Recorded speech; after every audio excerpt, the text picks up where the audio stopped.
a very difficult industry for anyone to make it in, only because you have to be at the top of your game from an entertainment standpoint and an athletic standpoint. Think of it in your own perspective. How many marquee athletes are entertainers, like Muhammad Ali? Muhammad Ali was great at entertaining the people. He was also great at athletic performance. Think of it on the other end. How many great entertainers are athletically superior? Here, you get a breed of both. You get the best of entertainment and athleticism, which means you take your talent pool and you slice it down to this big.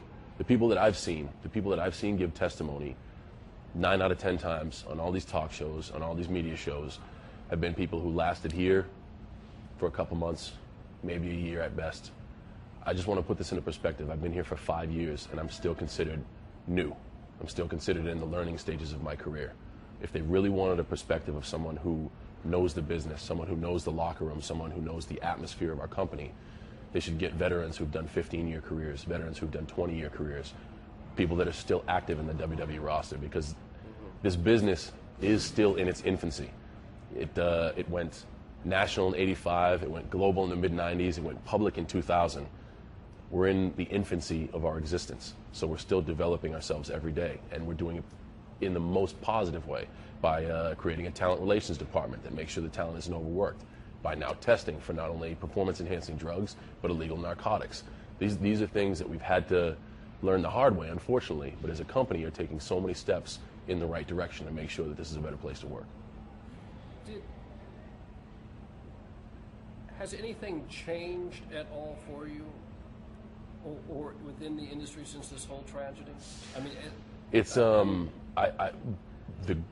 greatest satisfaction for me is that our fans, our fan base, although affected by the tragedy, hasn't been affected by the negative press.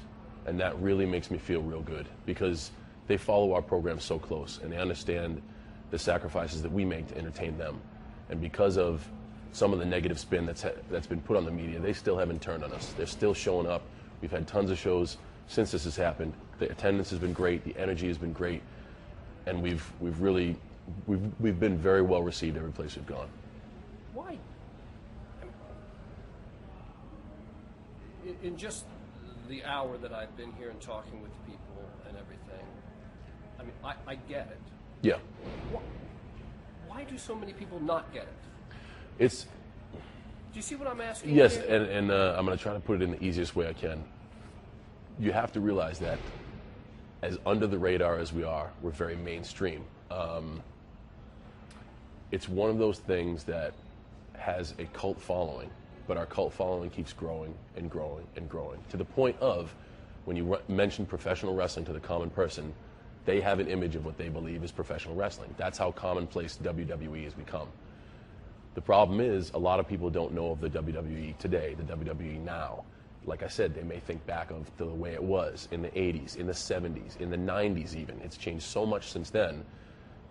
Then they just, obviously the first hurdle that all of us have to overcome is, oh, it's fake. Everybody says, okay, it's professional wrestling, it's fake. This is sports entertainment. What we do is, there are people that sit in those seats and buy a ticket, and we make sure that they get their money's worth each and every single week through sport and entertainment. We're the only entity that does that. So we don't usually get mainstream press from sport, and we don't usually get mainstream press from entertainment. We rely on putting on a good show every night, and we rely on a very unbelievably kind fan base showing up to wherever we go across the globe to show their support. So the following we have is so big that our name is commonplace, but our business isn't commonplace. People don't understand exactly what we do. They just have in the back of their mind, it's just a bunch of big guys out there doing fake fights. And that's really that's tough for me to take too.